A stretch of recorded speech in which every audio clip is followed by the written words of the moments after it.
Story sketching at the Dowagiac Library. English fairy tales as told by Flora Ann Steele in 1922. Jack and the Bean Stalk. Once upon a time there lived a poor widow and her son Jack. One day, Jack's mother told him to sell their only cow. Jack went to the market.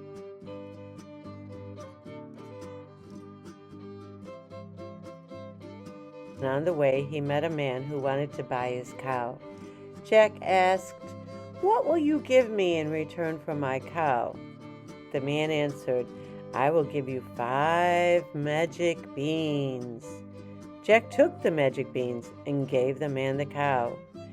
But when he reached home, Jack's mother was very angry.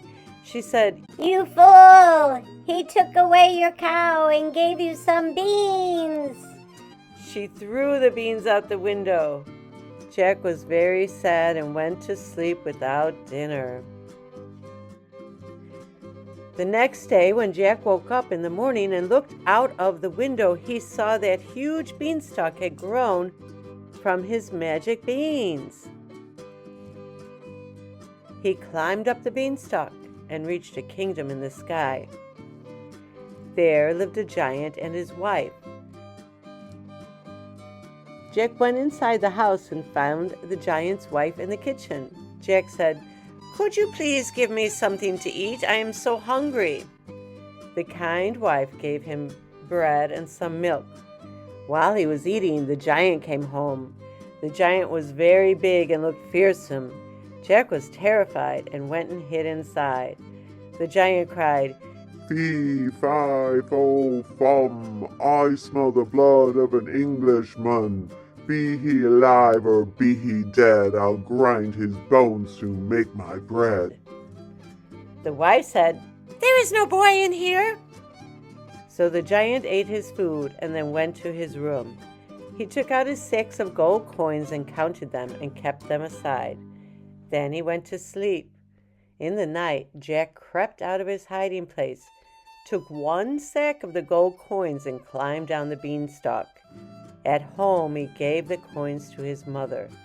His mother was very happy, and they lived well for some time. Then, once again, Jack climbed the beanstalk and went to the giant's house. Fee, fi, fo, fum, I smell the blood of an Englishman. Be he alive or be he dead, I'll grind his bones to make my bread," the giant cried. The wife said, "There is no boy in here." Then he took out a hen. He shouted, "Lay!" and then the hen laid a golden egg. When the giant fell asleep, Jack took the hen and climbed down the beanstalk. Jack's mother was very happy with him. After some days, Jack once again climbed the beanstalk and went to the giant's castle. Fee, fi, fo, fum, I smell the blood of an Englishman. Be he alive or be he dead, I'll grind his bones to make my bread," cried the giant. "Don't be silly. There is no boy in here," said his wife. The giant had a magical harp that could play beautiful songs.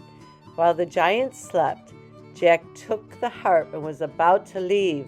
Suddenly the magic harp cried, "Help, master!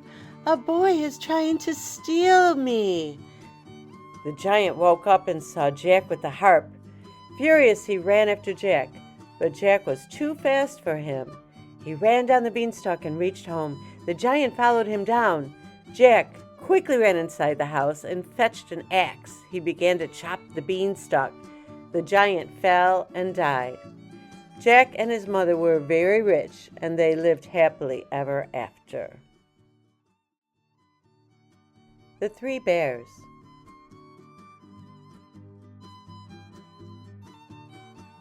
Once upon a time, there were 3 bears who lived together in a house in a wood. One of them was a little wee bear, and one was a middle-sized bear, and the other was a great big bear. One day, after they had made the porridge for their breakfast, they walked out into the wood while the porridge was cooling. And while they were away, a little girl named Goldilocks passed by the house and looked in at the window. Seeing nobody in the house, she lifted the latch. The door was not fastened, so Goldilocks opened the door and went in, and was well pleased when she saw the porridge on the table. First, she tasted the porridge of the great big bear, and that was too hot. Next, she tasted the porridge of the middle-sized bear, but that was too cold. And then she went to the porridge of the wee little bear, and it tasted just right. And she liked it so well that she ate up every bit. Then Goldilocks, who was tired, for she had been catching butterflies all day, sat down in the chair of the great big bear, but that was too hard for her. And then she sat down in the chair of the middle-sized bear, and that was too soft for her. But when she sat down in the chair of the little wee bear, it was just right. So she seated herself in it and sat there till the bottom of the chair came out, and down she came, plump on the ground. Next, Goldilocks went upstairs into the bedchamber in which the three bears slept. At first she lay down in the bed of the great big bear, but that was too high at the head for her. She lay down at the bed of the middle-sized bear, but that was too high at the foot for her. And then she lay down upon the bed of the little wee bear, and that was just right. So she lay there till she fell fast asleep. By this time, the three bears came home to breakfast. "Somebody has been at my porridge," said the great big bear in his great rough, gruff voice. Then the middle-sized bear looked at the porridge and said, "Someone has been at my porridge," in his middle-sized voice. Then the wee little bear looked at his, and the porridge was all gone. Someone has been at my porridge and has eaten it all up, said the wee little bear in his little wee voice. Upon this, the three bears, seeing that someone had entered their house, began to look about them. "Someone has been sitting in my chair," said the great big bear in his great rough, gruff voice. "Someone has been sitting in my chair," said the middle-sized bear in his middle-sized voice. someone has been sitting in my chair and has set the bottom through, said the little wee bear in his little wee voice. Then the three bears thought they had better make further search in case it was a burglar. So they went upstairs. "Someone has been lying in my bed," said the great big bear. "Someone has been lying in my bed," said the middle-sized bear. But when little wee bear came to look at his bed, upon the pillow there was the Goldilocks yellow head. someone has been lying in my bed, and here she is still, said the little wee bear in his little wee voice. Now Goldilocks heard the little wee voice of the bear. It was so sharp and shrill that it awakened her at once. Up she started, and when she saw the three bears on one side of the bed, she tumbled herself out at the other and ran to the window. So naughty, frightened little Goldilocks jumped and ran into the woods, and maybe was lost there. No one can say. But the three bears never saw anything more of her. The Three Little Pigs. Once upon a time, there was an old mother pig who had 3 little pigs and not enough food to feed them. So when they were old enough, she sent them out into the world to seek their fortunes. The first little pig was very lazy. He didn't want to work at all, and he built his house out of straw. The second little pig worked a little bit harder, but he was somewhat lazy too, and he built his house out of sticks. Then they sang and danced and played together.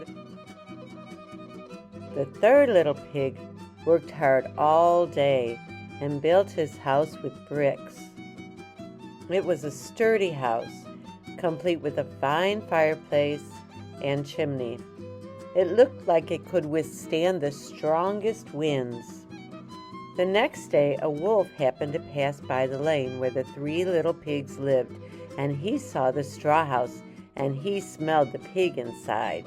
He thought the pig might make a fine meal, and his mouth began to water. So he knocked on the door and said, little pig, let me in, let me in." But the little pig saw the wolf's big paws through the keyhole, so he answered back, No, not by the hairs of my chinny chin chin. Then the wolf showed his teeth and said, "Then I'll huff and I'll puff and I'll blow your house down." So he huffed and he puffed and he blew the house down. The wolf opened his jaws very wide and bit down as hard as he could, but the first little pig escaped and ran away to hide with the second little pig. Then the wolf continued down the lane, and he passed by the second house, made of sticks. And he saw the house, and he smelled the pigs inside, and his mouth began to water as he thought about the fine dinner they would make. So he knocked on the door and said, little pigs, let me in, let me in."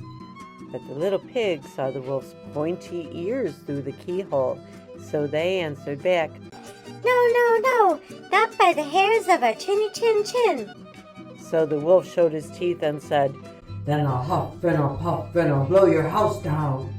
So he huffed and he puffed and he blew the house down.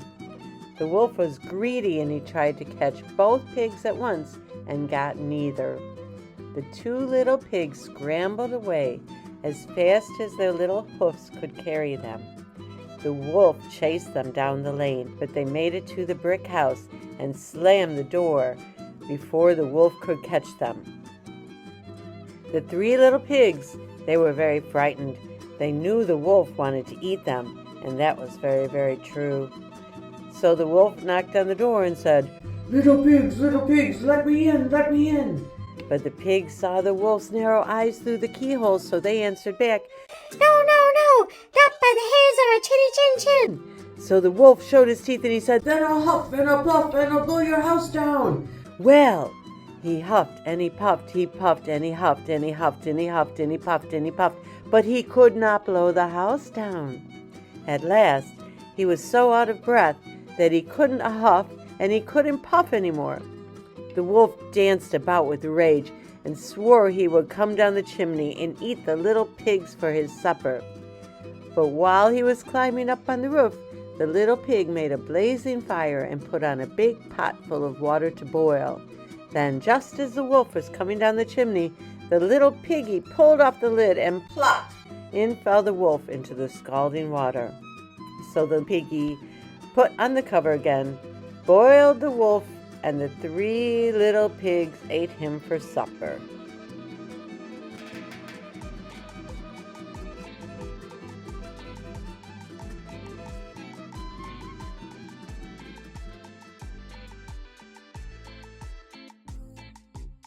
Artist Sharron Ott designed these events as a creative way for the community to study classic writings. There are 3 sessions in all. The first 2 sessions are free, and people of all ages are invited to come and paint characters from the story. Sharron lays out a selection of art supplies and a variety of vintage illustrations for use as reference and inspiration. People are encouraged to paint and draw in their own way and to use their own self-expression. Ms. Ott then takes pictures of all of the artwork and drops them into Photoshop and a movie editing program on the computer. There she animates them to tell the story. She also writes a narrative that is added onto the visuals. The group reconvenes for a 3rd session and everyone together watches the video premiere and discusses the stories while having snacks. This coming together of all types of people brings art to a place where it is not a competition, but rather a joyful collaboration.